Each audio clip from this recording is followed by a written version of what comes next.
dari Prodi Psikologi, Fakultas Psikologi. Saya angkatan 2021-2022. Pada kesempatan ini saya akan menjelaskan tentang protokol kesehatan 5M. Dan kita harus mematuhi protokol tersebut agar pandemi ini cepat berakhir.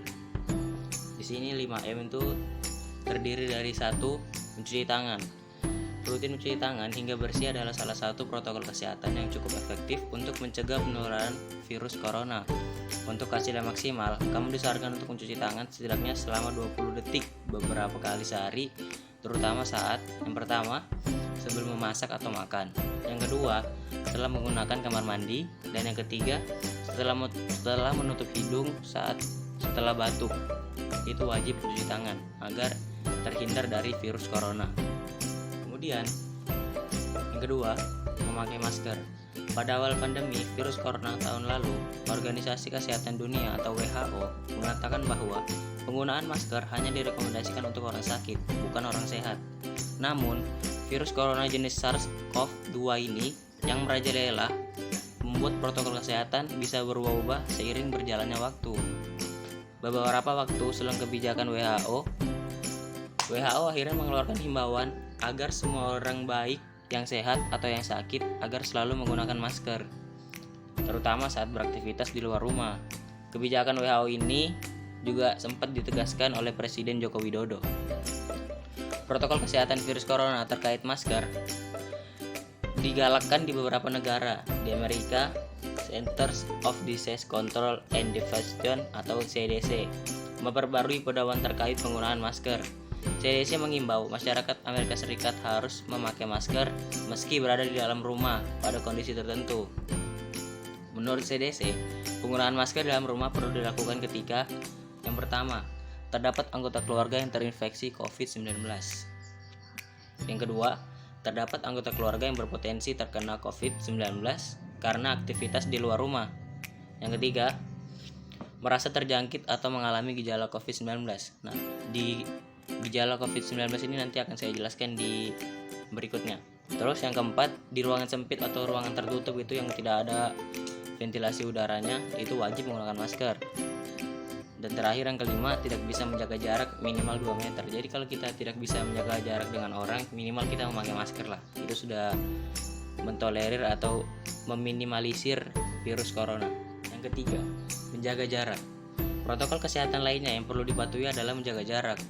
Protokol kesehatan ini dimuat dalam keputusan Menteri Kesehatan RI dalam protokol kesehatan bagi masyarakat di tempat dan fasilitas umum dalam rangka pencegahan dan pengendalian COVID-19. Di sana disebutkan menjaga jarak minimal 1 meter dengan orang lain untuk menghindari terkena droplets dari orang yang bicara, seperti batuknya, bersinnya, atau udara yang keluar dari mulut atau hidungnya itu bisa menularkan virus corona. Serta menghindari kerumunan, keramaian, dan berdesakan. Bila tidak memungkinkan melakukan jaga jarak, maka dapat dilakukan berbagai rekayasa administrasi dan jenis teknis lainnya. Seperti misalnya kita mau belanja ke tempat umum gitu, kita belanja lewat e-commerce aja, jangan keluar rumah. Pokoknya stay safe di rumah aja. Kemudian kelima, yang terakhir, ini adalah mengurangi mobilitas. Virus penyebab corona bisa berada di mana saja. Jadi, semakin banyak dirimu menghabiskan waktu di luar rumah, maka semakin tinggi pula resiko kamu terpapar virus corona. Oleh karena itu, bila tidak ada keperluan yang mendesak, tetaplah berada di rumah. Menurut Kementerian Kesehatan, meski sehat dan tidak ada gejala apapun, belum tentu dirimu pulang ke rumah dengan keadaan yang masih sama. Pasalnya, virus corona dapat menyebar dan menginfeksi seorang dengan cepat. Jadi, dengan mengurangi mobilitas ini kita dapat menyelamatkan orang-orang rumah gitu. Nah, misalnya kalian pulang dari luar tetapi kamu orang merasa diri kalian sehat, tetapi orang rumah masih bisa terkena imbasnya dari kamu orang yang dari luar tersebut atau melakukan mobilitas.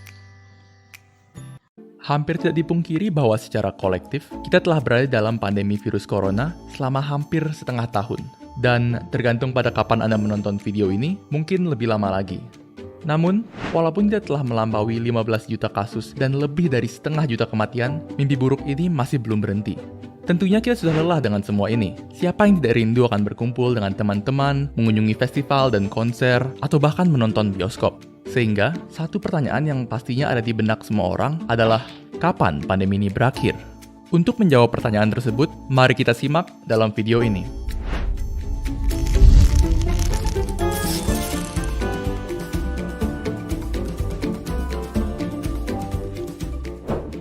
Sebelum kita menjawab pertanyaan kapan pandemi berakhir, kita harus pertama-tama mengetahui apa artinya akhir dari pandemi. Terdapat dua tipe akhir pandemi, yaitu akhir pandemi secara medis dan akhir pandemi secara sosial. Akhir pandemi dari sisi sosial terjadi ketika ketakutan terhadap penyakit berangsur-angsur berkurang dan masyarakat mulai terbiasa hidup berdampingan dengan virus. Hal ini menyebabkan kemungkinan terjadinya akhir pandemi secara sosial sebelum angka kasus dan kematian mendukung berakhirnya pandemi secara medis. Seperti contohnya, apa yang terjadi di berbagai negara bagian Amerika Serikat. Begitu pula sebaliknya, di mana pandemi secara sosial tidak berakhir, walaupun secara medis pandemi tersebut bahkan tidak pernah bermulai. Kejadian seperti ini pernah terjadi di Irlandia, di tengah epidemi Ebola tahun 2014. Walaupun jumlah kasus sudah mulai mereda, rasa takut masyarakat tetap tinggi, sehingga menyebabkan diskriminasi terhadap warga dengan kulit gelap dan pula kepada siapapun yang menunjukkan tanda-tanda sakit. Bagaimana dengan akhir pandemi dari sisi medis? Menurut Profesor Tom Coe, pandemi dapat dikatakan berakhir jika kasus infeksi virus yang ditemukan hanya sedikit dan hanya terbatas pada lokasi tertentu. Yang dapat kita lihat terjadi di Indonesia adalah berakhirnya pandemi secara sosial sebelum pandemi berakhir secara medis. Hal ini diperburuk dengan diterapkannya penggunaan zona hijau, kuning, lalu merah, sehingga seolah-olah zona hijau dianggap aman. Menurut pakar epidemiologi Universitas Andalas, Devriman Jafri, mengatakan zona hijau bukanlah tolak ukur daerah tersebut bebas dari COVID-19. Sehingga ini menciptakan kelengahan pada masyarakat dengan menganggap zona tersebut aman dan berpotensi menjadi sumber gelombang penyebaran berikutnya. Sekarang, kita sudah mengetahui apa itu akhir pandemi secara medis dan secara sosial, serta kapan terjadinya akhir kedua macam pandemi tersebut. Namun, kembali lagi ke pertanyaan terbesar, yaitu kapan pandemi ini berakhir? Tentu saja, hal tersebut akan tergantung pada kebijakan pemerintah dan kerjasama dari masyarakat. Pandemi dapat berakhir lebih cepat atau lebih lambat, tergantung pada seberapa baiknya kinerja pemerintah dan masyarakat. Terlepas dari kapan pandemi berakhir, perlu diingat juga bahwa sifat masyarakat terhadap pandemi harus berdasarkan data konkret. Tanpa mengacu pada data, melainkan kepada perasaan subjektif, masyarakat dapat menciptakan situasi di mana kelompok-kelompok tertentu dikucilkan tanpa berdasarkan fakta yang jelas. Atau, lebih parah lagi, pandemi diperpanjang berulang kali. Yang perlu kita semua ingat adalah virus corona tidak peduli dengan keviralannya. Walaupun masyarakat bertingkah seolah-olah tidak ada yang perlu ditakutkan, virus corona akan tetap menyebar dan akan tetap mengambil nyawa. Maka, ada baiknya kita mendengarkan dan melaksanakan himbauan dari tenaga medis serta saling mengingatkan sesama untuk menjaga kesehatan. Assalamualaikum warahmatullahi wabarakatuh. Kembali lagi dengan saya. Dalam virus corona ini, poin pentingnya adalah pemberian vaksin. Jika pemberian vaksin di Indonesia telah merata, mungkin dapat meminimalisir kasus virus corona yang ada di Indonesia ini.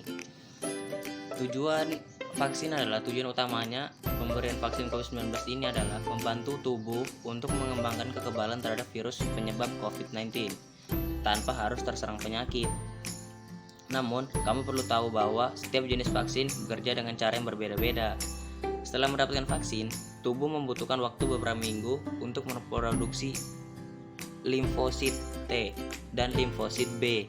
Oleh karena itu, selama waktu ini, seseorang tetap memiliki peluang untuk tertular virus penyebab COVID-19 karena vaksin tidak mempunyai cukup waktu untuk memberikan perlindungan.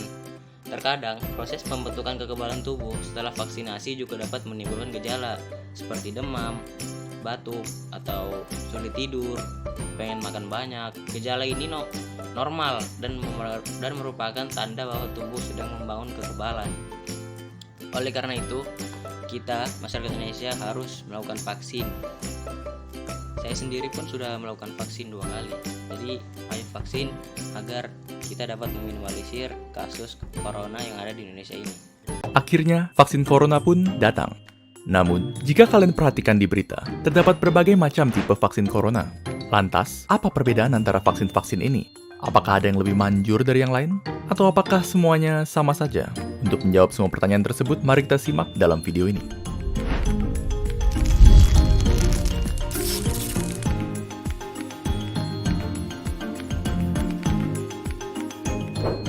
Untuk video ini, kami akan membahas 5 vaksin corona yang berbeda, yaitu vaksin dari Pfizer-BioNTech, Moderna, AstraZeneca Oxford, Sputnik V, dan tentunya yang pertama masuk ke Indonesia, Sinovac. Terdapat sejumlah perbedaan antara vaksin-vaksin corona ini. Perbedaan terbesar di antaranya adalah perbedaan berdasarkan cara kerjanya. Maka, untuk video ini, perbedaan itulah yang akan kita bahas. Namun, sebelum membahas perbedaan cara kerja vaksin, ada baiknya kita memahami terlebih dahulu bagaimana sebenarnya tubuh manusia melawan virus dan menciptakan kekebalan. Ketika virus atau apapun yang bersifat asing memasuki tubuh manusia, sistem imun kita akan menyerangnya. Namun, proses sistem imun menghabisi virus memerlukan waktu yang lama. Karena, untuk mengalahkan infeksi, sistem imun kita harus mencari tahu cara untuk melawannya terlebih dahulu. Sementara proses ini berlanjut, virus akan terus menyebar dan berlipat ganda, dan tubuh yang terinfeksi akan jatuh sakit. Akhirnya, setelah sistem imun tubuh berhasil menghabisi virus, dia akan terus mengingat cara untuk melawannya. Sehingga, jika virus yang sama datang lagi, tubuh kita sudah siap menghadapinya. Jadi pada dasarnya, bisa dikatakan bahwa cara kerja semua vaksin itu relatif sama, yaitu untuk memberi sistem imun kita strategi perlawanan virus tanpa harus melawan virusnya secara langsung. Meskipun demikian, cara menyampaikan strategi perlawanan tersebut berbeda-beda untuk tiap vaksin. Kita mulai dengan Sinovac, vaksin COVID-19 buatan Cina yang menggunakan metode inactivated virus atau virus yang dinonaktifkan.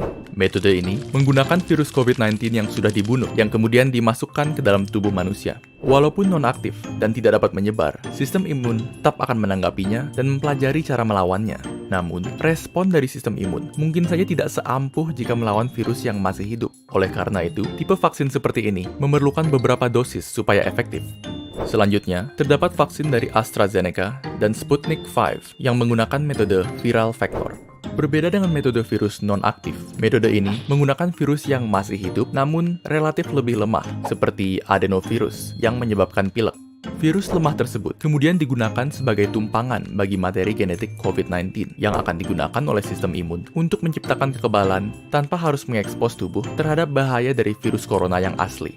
Dan selanjutnya, metode yang paling banyak dibicarakan dan yang termutakhir di antara vaksin-vaksin yang ada, yaitu vaksin mRNA yang digunakan oleh Pfizer dan Moderna.